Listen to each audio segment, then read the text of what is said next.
So good morning everyone. तो मैं उदय छुबर एक बार फिर से आप सबका अपने यूट्यूब चैनल बहुत बहुत स्वागत करता हूं। तो जैसा आपको याद होगा, हमने कल मैप्स के बारे में वीडियो अपलोड की थी और मैप्स में हमने बेसिक का भी बात की थी कि मैप्स कितने टाइप के होते हैं और वर्ड मैप का डिवीजन, वर्ड मैप के ऊपर वर्ड मैप को किस तरह से डिवाइड किया गया है। अंडरस्टूड। और उसके बाद हमने बात की थी कि अब हम अपना कॉन्टिनेंट्स के बारे में बात किया करेंगे।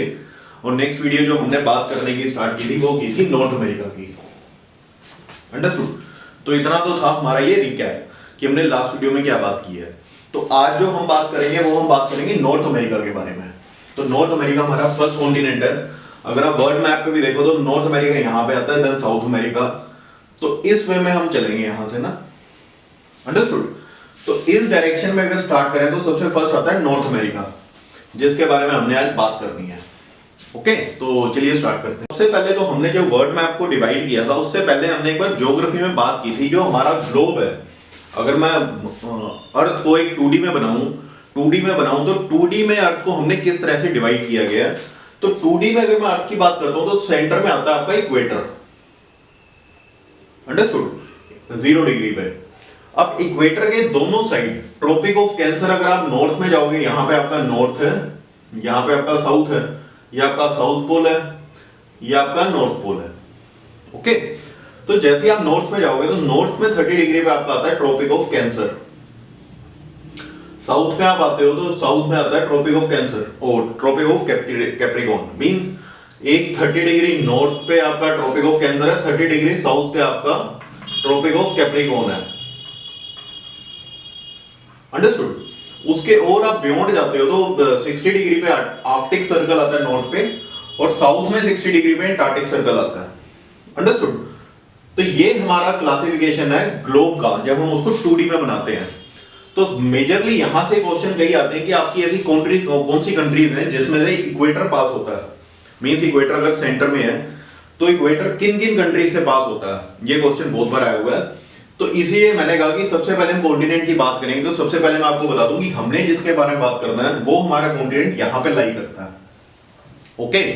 हमारा कॉन्टिनेंट आर्कटिक सर्कल से स्टार्ट होते हुए ट्रॉपिक ऑफ कैंसर को क्रॉस करके इक्वेटर को टच नहीं करता, इक्वेटर के ऊपर तक ही रहता है। अंडरस्टूड। तो ये हमारे कॉन्टिनेंट नॉर्थ अमेरिका की ज्योग्राफिकल लोकेशन है on globe, you can say. Understood. तो यहां से जब हमारा नॉर्थ अमेरिका की बात हुई तो इधर से हमें पता लगता है कि हमारा North America Arctic Circle Tropic of Cancer को टच करता हुआ मींस नॉर्दर्न हेमिस्फीयर में फॉल करता है ना। ये नॉर्दर्न हेमिस्फीयर है इक्वेटर के ऊपर जो भी है, तो ये नॉर्दर्न हेमिस्फीयर में फॉल करता है। इसके अंदर जब मैं बात करता हूं तो टोटल 23 कंट्रीज आती हैं। मतलब 23 कंट्रीज मिलके आपका नॉर्थ अमेरिका बनाती है। ओके। इन 23 कंट्रीज में से जो लार्जेस्ट सिटी आती है वो है मेक्सिको सिटी। मेक्सिको सिटी सबसे बड़ी सिटी है नॉर्थ अमेरिका की। लोएस्ट पॉइंट है इसका डेथ वैली। ये आई एम श्योर आप सबने पढ़ा होगा, देखा होगा कहीं ना कहीं, क्योंकि काफी फेमस है। लोएस्ट पॉइंट आता है डेथ वैली। लार्जेस्ट कंट्री आती है Canada. Okay. Canada north America की सबसे लार्जेस्ट कंट्री आती है और लॉन्गेस्ट रिवर है यहां मिसौरी। जो सबसे ज्यादा लंबी रिवर है यहां पे वो है मिसौरी और एरिया इसका 16.5% of the earth land area है। अगर मैं अर्थ मानूं 100 किलोमीटर की है तो उसमें से 16.5 किलोमीटर आपका नॉर्थ अमेरिका ने ही कवर कर रखा है। ओके।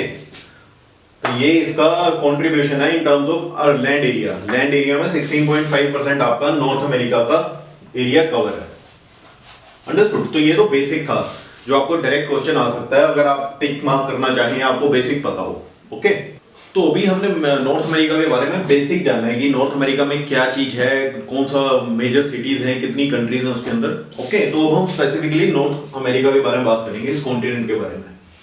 तो अगर मैं ज्योग्राफिकल लोकेशन की बात करूं, first of all geographical location क्या होता है। ज्योग्राफिकल लोकेशन होता है कि अगर आपका ये वर्ल्ड मैप है और यहाँ पे आपकी कॉन्टिनेंट या कोई कंट्री फॉल कर रही है तो इसकी लोकेशन एज पर वर्ल्ड मैप क्या है। अंडरस्टूड। या फिर इसके अराउंड क्या चीज आती है उसे हम कहते हैं ज्योग्राफिकल लोकेशन, सिंपल लैंग्वेज में। तो इसकी जब मैं बात करता हूं तो नॉर्थ में, वेस्ट में और साउथ वेस्ट में, साउथ ईस्ट में और नॉर्थ ईस्ट में, मींस इन चारों जगह को हमने कवर कर लिया है ना। तो ज्योग्राफिकल लोकेशन में नॉर्थ में इसके आता है Arctic Ocean. Understood.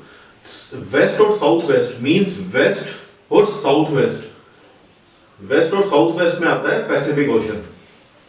Okay, south east means this area, यहां पे आपका आता है कैरेबियन सी।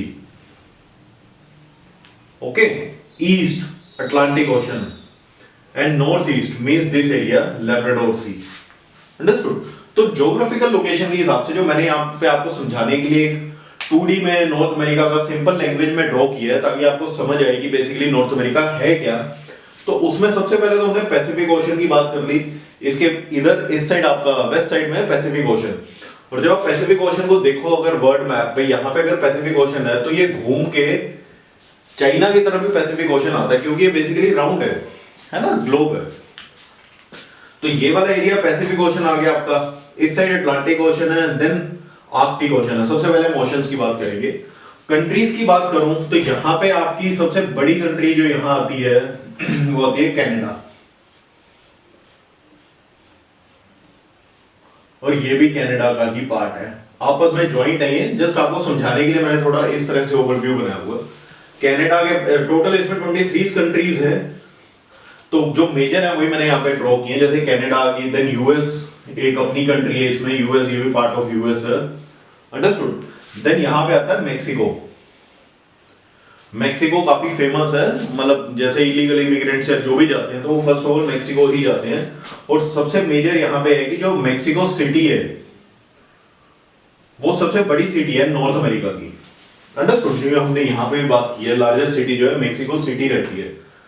ओके, इसी के साथ यहाँ पे ग्रीनलैंड है, डेनमार्क जिसको कहते हैं, जिसका ओल्डेस्ट फ्लैग है वर्ल्ड में। ये भी कई बार क्वेश्चन आया हुआ है कि ओल्डेस्ट फ्लैग किस कंट्री का, तो डेनमार्क का है। Okay, Denmark, US, Canada, US, Mexico और आपका, तो ये मेजर डेनमार्क, तो ये आपकी मेजर चीजें हैं। उसके अलावा ये वाली कंट्रीज भी आती हैं कुछ, पनामा, बहामास, ये भी कंट्रीज हैं। लिस्ट मैंने 23 की टोटल इंस्टाग्राम हैंडल पे शेयर की है ऑलरेडी, बट मेजरली अगर मैं पॉलिटिकल मैप की बात करूं तो समझाने के लिए ये इंपॉर्टेंट है। कंट्रीज की हमने यहां बात कर ली, इनको सराउंड करता है पैसिफिक ओशन। जब मैं ओशंस के बाद सी में जाता हूं तो मेजर सी आता है कैरेबियन सी, सरगासो सी, लेब्राडोर सी, है ना, और बेफोर्ट सी। तो ये आपके मेजर सीज आते हैं यहाँ पे। उसके बाद बात आती है गल्फ की। हमने जैसे गल्फ की बात की थी, गल्फ हमने पहले ही बात की। गल्फ होता क्या है? बेसिकली गल्फ होता है कोई एक पैसेज। जैसे अगर मैं इंडिया की बात करूं, इंडिया यहाँ पे और श्रीलंका यहाँ है, तो यहाँ का जो गल्फ है वो पाक स्टेट, हमने पहले भी बात की थी इसके बारे में, है ना। तो ये गल्फ है बेसिकली। तो इस तरह से यहाँ पे गल्फ क्या आ गया, गल्फ ऑफ कैलिफोर्निया, है ना। ये मेक्सिको है तो यहाँ पे आ गया गल्फ ऑफ मेक्सिको। यहाँ पे आ गया आपका गल्फ ऑफ अलास्का। ओके, ये आ गया हुडसन बे। तो ये बेसिकली आपके गल्फ और बेस है जो इंपॉर्टेंट है। अंडरस्टूड? तो ये नॉर्थ अमेरिका का एक पॉलिटिकल कम फिजिकल मैप के बारे में हमने बात की है, ताकि आपको एक बार बेसिक समझ आए कि नॉर्थ अमेरिका की बाउंड्री कहां से कहां तक की है और उसको सराउंड क्या कर रहा है ना, उसको सराउंड क्या कर रहा है, कहां से कौन सी चीज जा रही है। जैसे यहाँ पे अगर कोई रिवर है तो यहाँ से कैरेबियन सी में मिल रही है, देन आके आपकी अटलांटिक ओशन और पैसिफिक ओशन में मिल रही है, सरगासो सी, लेब्राडोर सी। इनकी सिर्फ आपको ज्योग्राफिकल लोकेशंस पता हो। अगर मैं ओवरऑल मैप की बात करूं तो नॉर्थ अमेरिका में आपको इतना एटलीस्ट याद रखना चाहिए जब आप यूपीएससी देने जाएं, कि आपको इतना पता हो नॉर्थ अमेरिका की अगर मैंने बात की है तो ज्योग्राफिकली उसके आगे पीछे ऊपर नीचे क्या क्या चीज फॉल करती है। अंडरस्टूड? दूसरी आपकी थिंकिंग थोड़ी एनालिटिकल होनी चाहिए। जैसे आपको यहाँ अटलांटिक ओशन का पता है, सेकेंडली टाइटैनिक आप सबने देखा अटलांटिक ओशन में ही डूबा था, तो टाइटैनिक का भी कोई पूछ सकता है तो आपको पता हो कि टाइटैनिक यहाँ आ रहा था या यहाँ से जा रहा था, किधर जा रहा था वो। इंटरनेशनल रिलेशन की मैंने जैसे बात की है, उसके बारे में आपको थोड़ा बहुत बेसिक, जितना जब आप ये पढ़े तो जितनी आपकी ऑलरेडी नॉलेज है उसको इसके साथ रिलेट करने की कोशिश कीजिए, है ना। तो उसी तरह से ही आपको समझ आएगा, क्योंकि प्री में क्या रहता है, प्री में आपने ओड वन आउट को रिमूव करना और जो बच जाता है उसको सिलेक्ट करना है, बट मेंस में आपको एक पूरी स्टोरी के फॉर्म में आंसर लिखना पड़ता है। ओके, तो उसके लिए आपको बेसिक जब तक क्लियर नहीं होगा तब तक आप नहीं लिख पाएंगे। अंडरस्टूड? तो ये एक बार दोबारा रिवाइज कर लीजिएगा और मैप पे जरूर देखिए कि नॉर्थ अमेरिका कहां फॉल करता है, और इसमें कुछ चीजें जो रह गई हैं वो मैप के थ्रू आपको अच्छे से समझ आएंगी। अंडरस्टूड? तो यही मैं वीडियो को खत्म करता हूँ, उम्मीद करता हूँ आपको समझ आया होगा। तो प्लीज वीडियो को लाइक एंड शेयर कीजिए, चैनल को सब्सक्राइब करना मत भूलिए। इन दी एंड थैंक यू एंड जय हिंद।